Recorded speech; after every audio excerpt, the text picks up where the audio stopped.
although the Kremlin has yet again to officially respond to that Washington-led 30-day ceasefire proposal, Vladimir Putin's top foreign policy aide said Thursday that that deal, at least as it stands, would simply give Ukrainian troops a break. Those comments then suggesting that optimism from the White House about Russia agreeing to that proposal could perhaps be premature. For more, we're going to speak now to Peter Zalmayev, director of the Eurasian Democracy Initiative. Peter, thank you very much for joining us today. So I want to start by asking you, for a war that's been going on for 3 years already, a 30-day ceasefire doesn't really seem like it's particularly significant. So with such a short timeline, what purpose would this serve, even if both sides do agree to it?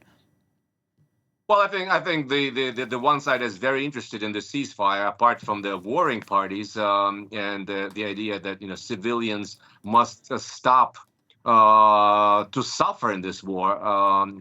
Is the Trump administration? The Trump administration is hurrying to be able to claim that it was able to achieve a certain peace in Ukraine within the 100 days of Donald Trump's presidency. So the haste sort of dictates the schedule. Both sides are wary that the other side will take greater advantage of the ceasefire. The Russians are claiming Ukraine will. It will be able to build its air defenses and entrench in the current front lines. Ukraine believes that Russia may take greater advantage of it. The jury is still out on that. But one thing is clear. Vladimir Putin does believe that he has the upper hand in this. He's got the upper hand in the Kursk region, and that is the one bargaining sort of chip that Ukraine wanted to have going into these negotiations. And if Russia is able to kick the Ukrainians out of its territory, it will have a stronger hand. So this is where we're at. And once again, coming back to the idea that Americans and Ukrainians have proposed to Russia this 30-day deal, ceasefire. Vladimir Putin has to walk a very tight sort of rope. It cannot appear to be a warmongering party, while at the same time, Vladimir Putin clearly is not interested in stopping the war on any terms other than Ukraine's complete capitulation. So do you think it's realistic then that Washington, given that Donald Trump is in the White House, that there would be any consequences for Russia if it were to refuse to accept this 30-day proposal, or if it were to continue the war even after a potential 30-day ceasefire? I believe Donald Trump would be hard-pressed not to. Once again, Donald Trump has been saying very many things, and many of them very friendly, suspiciously friendly to Vladimir Putin. And it's starting, I suspect, to cost him politically. We saw the front page of the New York Post, the normally very Trump-friendly outlet owned by Rupert Murdoch, where it had to remind Donald Trump it's not Zelensky who is the dictator, but Vladimir Putin who is the real dictator. So we've seen this sort of tendency. Donald Trump will be hard-pressed not to put his money where his mouth is and hurt Russia, levy additional sanctions to Russia, because don't forget that was his initial campaign promise, so that's where we are. You mentioned very briefly earlier about, Russia thinking that time is on its side. I want to ask you about the Ukrainian perspective of things. Of course, this war has been going on for 3 years. Is there a generalized sense of war fatigue? Do you think that there's a population of Ukrainians that are ready for the war to end no matter the conditions? I wouldn't say no matter the conditions. You're still talking about a significant majority of Ukrainians, not the same as before, obviously, but way over 50% that would not accept capitulation of Ukraine. But yes, having said that, Ukrainians are fatigued. Don't forget, every day we are facing shellings by Russians. We've lived through hundreds, if not thousands, of air raid sirens since the start of this war.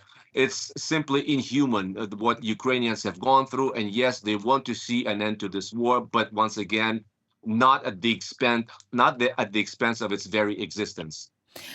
Among Russia's demands, Peter, have been Ukraine never joining NATO, alongside an agreement that no foreign troops ever be present on Ukrainian territory. But the rhetoric that we have heard from both the EU and NATO leaders in recent days suggests that they still expect both of these things to be possible. I mean, they talk about these things happening once a ceasefire deal is reached. Russia's been clear that that's not acceptable in its view. So do you think that Europeans will or should compromise on either of those points?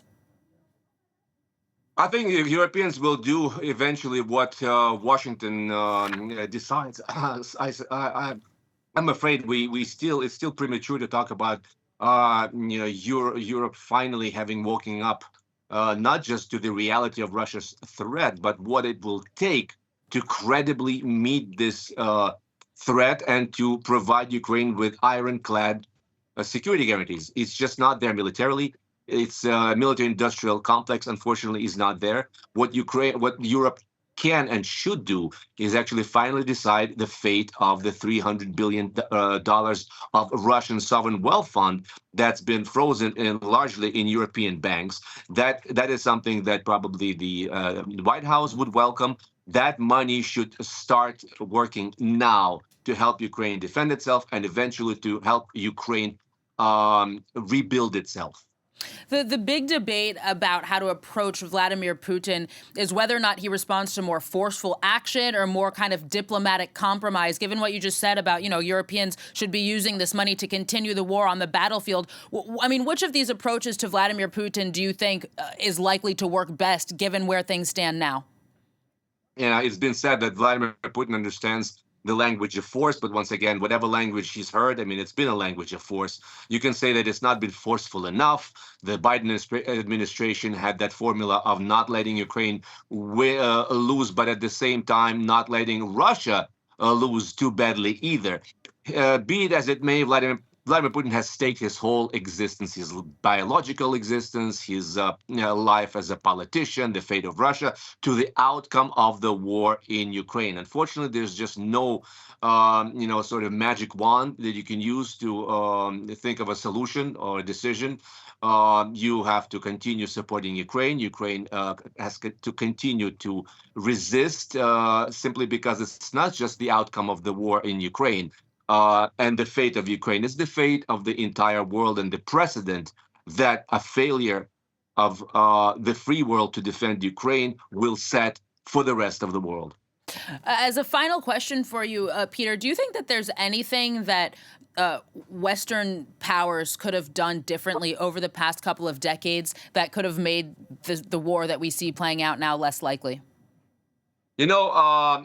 I will just take you back to 2008 and the Bucharest summit, where both Georgia and Ukraine were promised in kind of vague, nebulous terms eventual membership in NATO, and the architect of that was Angela Merkel, and so that membership was dangled over Ukraine. It was never really a possibility in the near future, and at the same time, it really poked the Russian bear in the ribs. It teased the Russian bear. So Ukraine was left in this very unenviable, the worst situation possible, where it was promised this membership. Russia was irritated and angry, and at the same time, it was made clear that it's not going to happen in the next generation or two.